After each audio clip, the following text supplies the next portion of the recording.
the lava blast, make it a safe launcher. You are completely hurt. Or a safe launcher on a jump opponent. Because right now yeah, adjust the gravity scaling on the up one. Even the angle makes it really hard.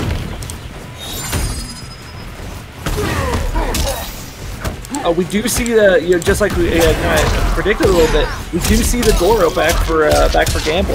Yeah, so we're gonna see in the Goro mirror a lot of plus frames, and as you predicted, probably to just force Illuminati to respect Gambler's frames and not utilize that armor to really press on him that much. And I could be wrong on here. I think having Goro makes that forward one mix the low combo as well. I don't think the damage is very high, but in a pinch situation, I think he can actually combo off the low. Yeah, I mean, just having access to it is a incredible thing, as well as that beautiful armor break there from King Gambler. What? Oh my God! What a read that was! He did forward 3 shadow dash to call up the wake up armor, and didn't get the punish on it, but just showing that he's got knowledge on how to deal with this is incredible. Yeah, with as much as we're seeing WoW kind of show up in the meta today, right? Like he's become a lot more popular of late. I imagine it's something that if you don't have the knowledge on it, start labbing ASAP because you're gonna need it. I mean, we could tell already that Gambler has been very, very, knowledgeable on this character, as we've been seeing the multitude of answers to this wake-up armor, but Goro gonna keep him safe this time, finds his way out. No punish there, though, and no longer having that 6-frame button, so no longer can get the punish on the wake-up armor, but still gets the big damage regardless. Looking to possibly end the set here, or end the game here. Oh, and armor doesn't matter. Covers. It takes the first round. That had to have been an input error, because that was just a raw back forward too. There was no amplified there. To kind of take Illuminati out of his comfort level, right? And I think we're seeing Illuminati kind of not being able to just use the forward 2 the same way he did before. Case in point, a great call out with that jump. Yeah, I mean, most people just sit there and block it and try to find an answer from that way, but rather than just finding block routes to get out of it, Gambler has been showing that he's willing to use movement to get out of it. We've seen it with the shadow dash, we've seen it with the jump-ins. He's just been showing so much knowledge and skill of getting around these armored wake-ups, which is the core game plan of Kung Lao.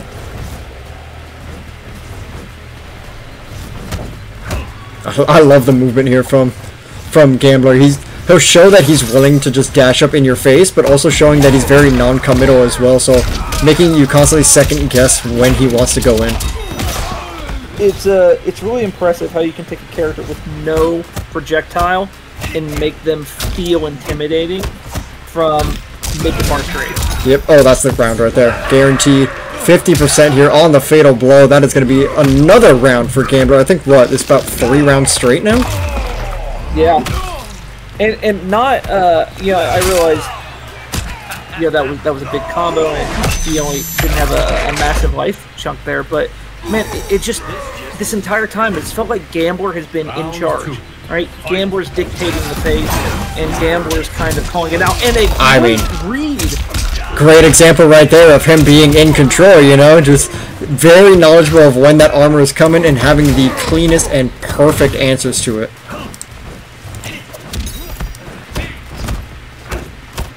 The small things, these small details that we're seeing out of Gambler just make such a long-term impact, right?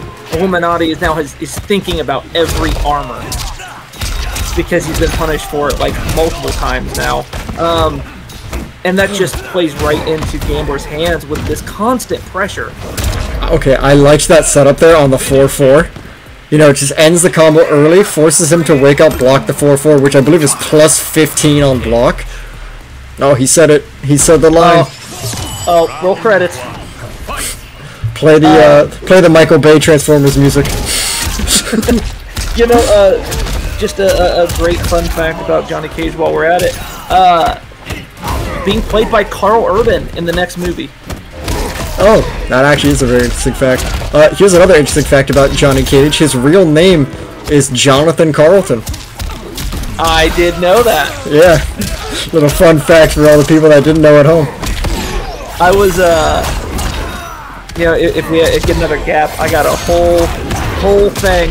If you don't know much about the history of MK and how it got started, it is fascinating and well worth your time. And isn't able to convert. Man, that would have been an amazing way to end it. Another finally, fun the back 4 pays off. Yeah, here's another fun fact. Kung Lao's armor is really good.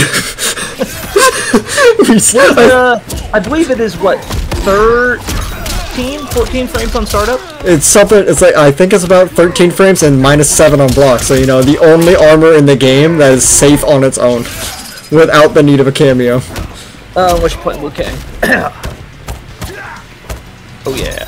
6 frames stand 1.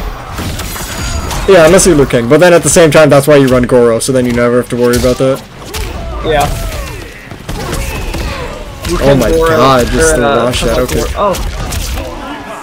Gambler, Illuminati, came in like, clearly heard us talking about how dominant Gambler was. Illuminati did not like that conversation. I mean, hey, we've seen how all of Illuminati's sets have been coming up to this point in Winners Finals. It has been all a final game scenario. Right there. You know, he was able to kind of dictate the space. I think the biggest thing we saw was he didn't look like he was afraid to be at that like full screen, right? He didn't feel that intimidating presence. Let's see if he can kind of carry that over into this next match. I mean, right now, Gambler showing he didn't like that dominating fashion. He wanted to be the dominator. You know, you can tell he ain't no sub, as he is out here right now with a massive life lead versus Illuminati. Gambler clearly does not want another game 5. Beautiful out block. That should be enough to do the round in. Just like that. And he's going to build up that hype meter as well. Almost has it locked and loaded. Maybe we could see a hype combo coming in here. You know, one of the nice things about like Johnny Goro, don't necessarily need the hype combo. Something I think gets underutilized a lot is you know, occasionally we'll see someone whip out a hype combo and actually use it for block pressure. Mm-hmm. You know, something that probably doesn't get done as much as it probably should. But when you got reads like that, do you need hype combos? Because these are hype as is. That was such a nice setup on dealing with the armor forward with the Goro for the plus frames, and then just immediately rocking the parry to call it out. And then he just took you from corner to corner in under 5 seconds. How does that make you feel as a player when you were just in the right corner, you got parried once, and then he just took you straight into the other corner for the 3-1 victory and solidifying his spot in Winners Side Grand Finals. GG's for King Gambler.